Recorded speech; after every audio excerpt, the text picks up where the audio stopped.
Good morning, everyone. So, we have been studying about the various conformations that the acyclic molecule or the open chain compounds exhibit in the previous session. So, in the previous session, we tried to discuss about ethane molecule and their various conformations and how we represent those conformations in the Newman projection formula or Sawhorst projection formula.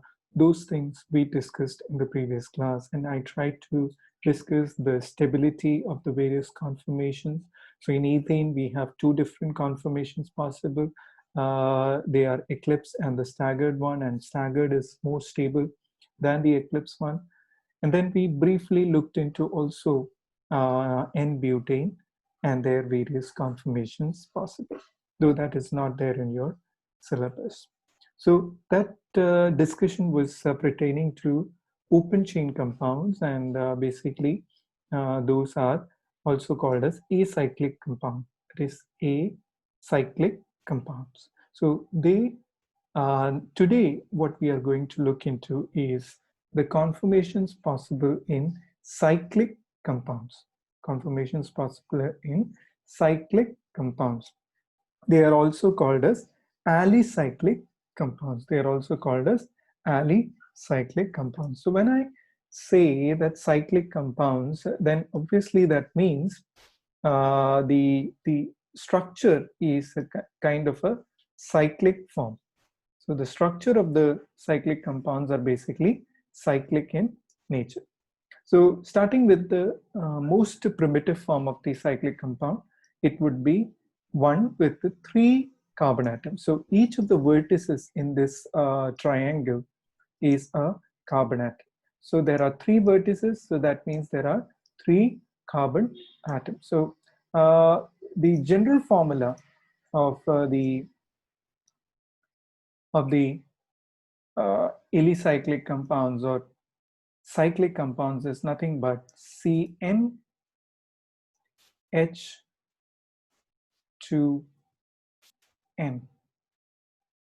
Okay, so this is the general formula for a cyclic compound, that is CnH2n. So if talk about a compound, a cyclic compound with three carbon atoms, obviously the number of hydrogen would be 2 times the carbon atom, so it would be 6. So if I try to draw, these are the carbon atoms. So as I told you in the beginning, carbon atom can form 4 bonds. So the 2 extra bonds at each vertex would be the one with the hydrogen atom. So here again it would be the hydrogen atoms, and here again it would be the hydrogen atom. So this is the cyclic compound with 3 carbon atoms, and this is called as cyclopropane.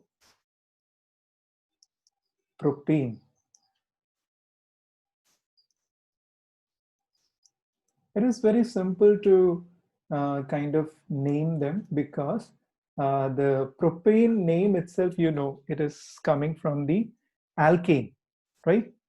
This propane name is coming from the alkane. So 3 number carbon atoms are the ones which is kind of called as propane. Okay, so just we have to add a prefix to it, that is cyclo. So we call this compound as cyclopropane. Now it's now very easy to predict what is this, the name of this particular compound. There are 4 vertices, so that means there are 4 carbon atoms. So therefore the molecular formula for this would be what? The C, since 4 vertices means 4 carbon atoms, C4H8. So there are 8 carbon atoms. So similarly, you can draw 8 hydrogen at each of the vertices. You will have the hydrogens. Okay, so it's not, but these are basically hydrogens. Okay, so this is, if you ask, if I ask you what is the name of this compound, very simple, since the 4-membered compound. So corresponding alkane would be having a name called butane. So if I ask what is the alkane with 4 number of carbon atom, you will say it is nothing but butane.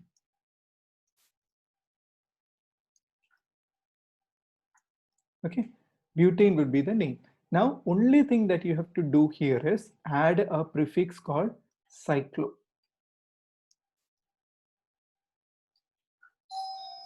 So cyclobutane would be the name that would be given for this compound with the 4 carbon atoms.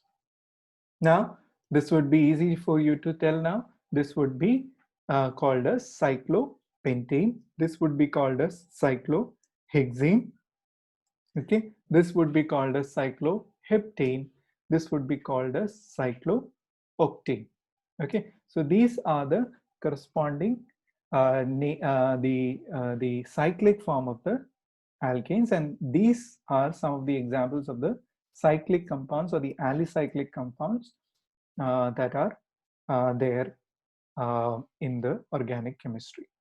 Now, when you look at these structure, you might be feeling that these structures are kind of planar structures because I have here drawn it in a form of a polygon, right? Polygon format, when I try to draw, it looks like a planar structure. Okay, so this is a kind of cyclopolyhexa compound.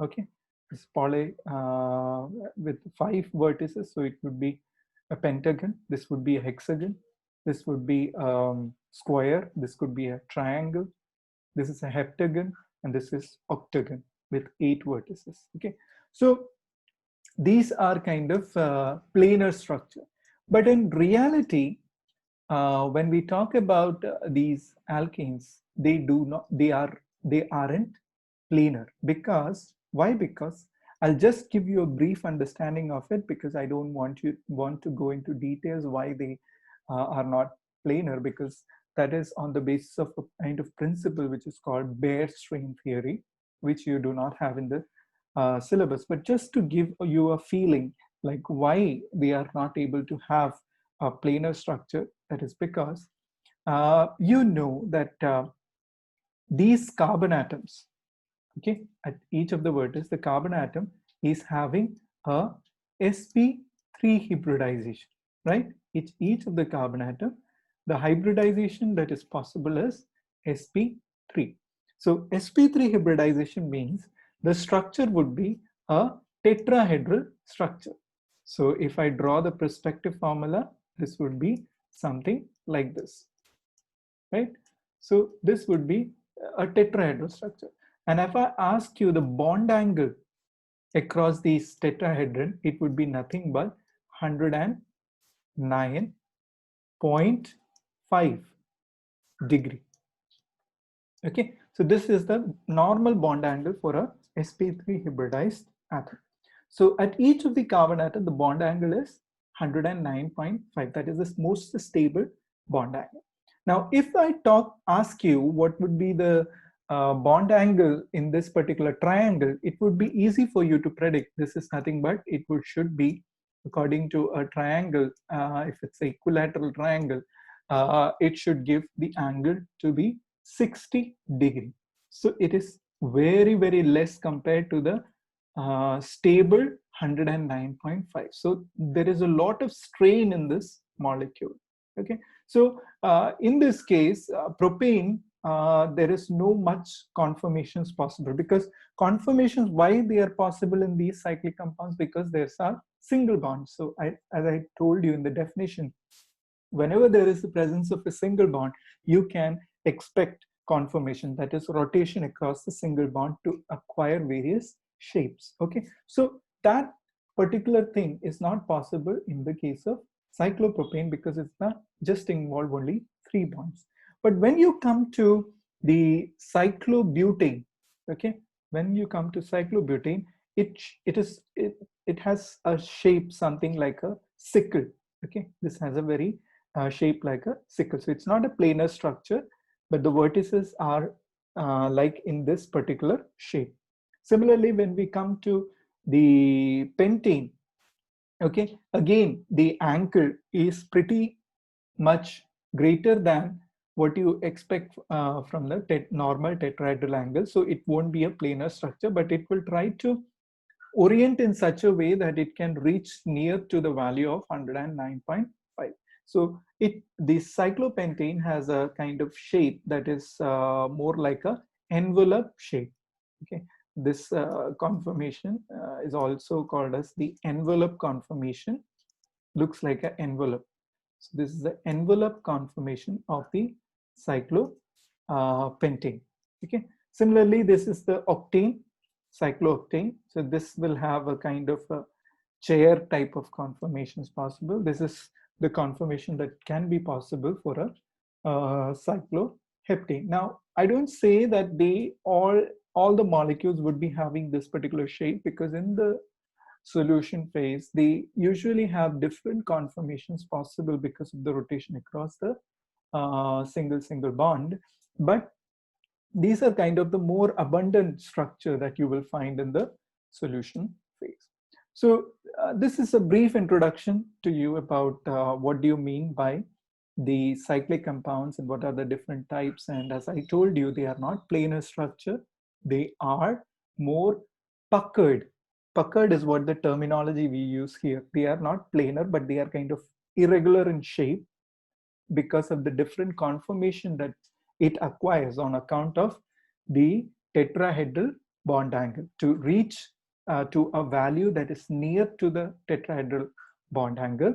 These molecules will go away from their planar structure to a more puckered or more irregular structure in such a way that the angle at the vertices can be as near to 109.5 degree as possible.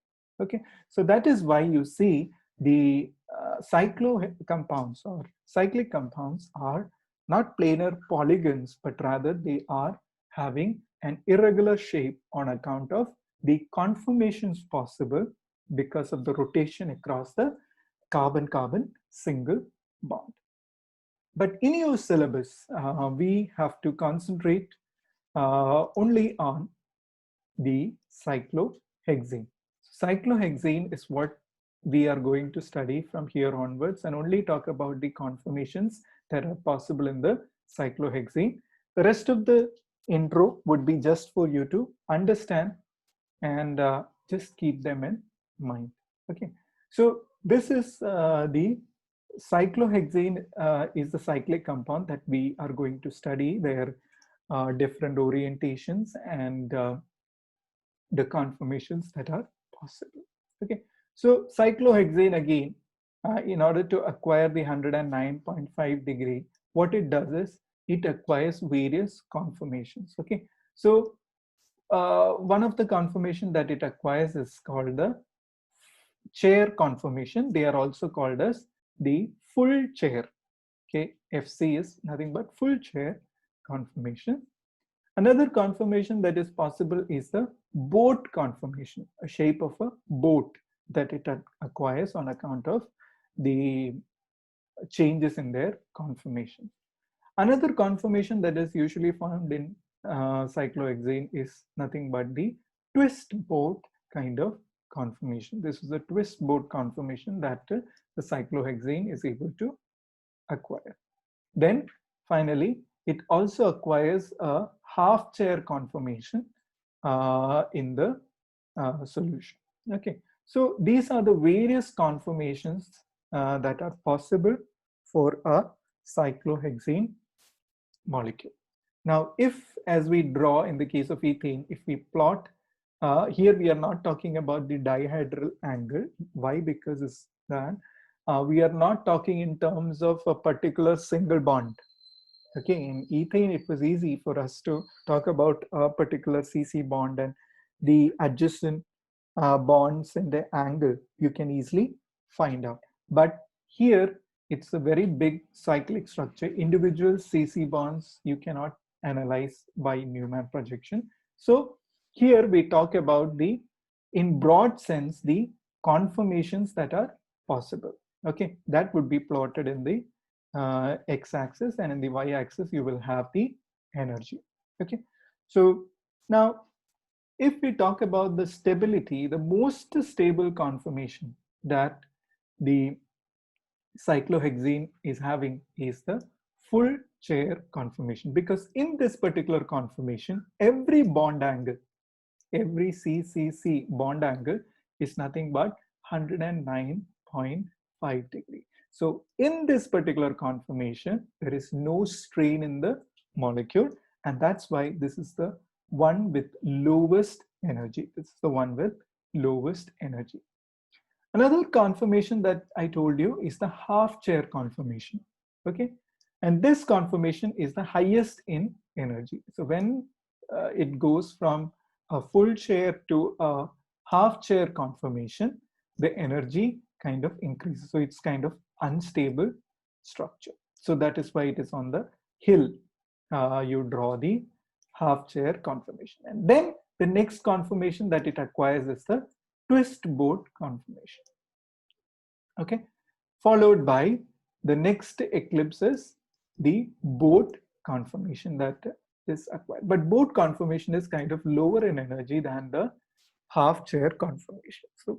So mostly what you find is that the abundant in solution, you will have molecules more having the full chair conformation, then the twist boat, and then the boat conformation. Okay, so this is how the population of the various conformation would be present for a cyclohexane molecule in solution. Okay, so this is the conformational analysis for the cyclohexane ring, where these are the various conformations that it acquires. Okay, now we will be talking more in detail about the full chair conformation that the cyclohexane acquire, and try to compare why boat structure is having a kind of lesser stability than the full chair conformation. Because why I am trying to compare the full chair conformation with the boat is because in this every bond angle is, I told you, 109.5 degrees. So there is no strain. Here also, in boat conformation also, every bond angle is 109.5 degrees. So there is no angle strain possible in the case of boat conformation. Now, why, even when there is no angle strain, why this particular boat conformation is kind of more unstable than even the twist boat conformation? Okay, so that is what we are going to see in the next lecture, where we will be talking about the stability, the reason for the stability of the full chair, and the reason for the higher energy that the boat conformation acquires on account of the conformations that we have studied so far. And we will try to look at the 3D aspect of the molecule and try to find out why the stability difference occurs. Thank you very much for your attention.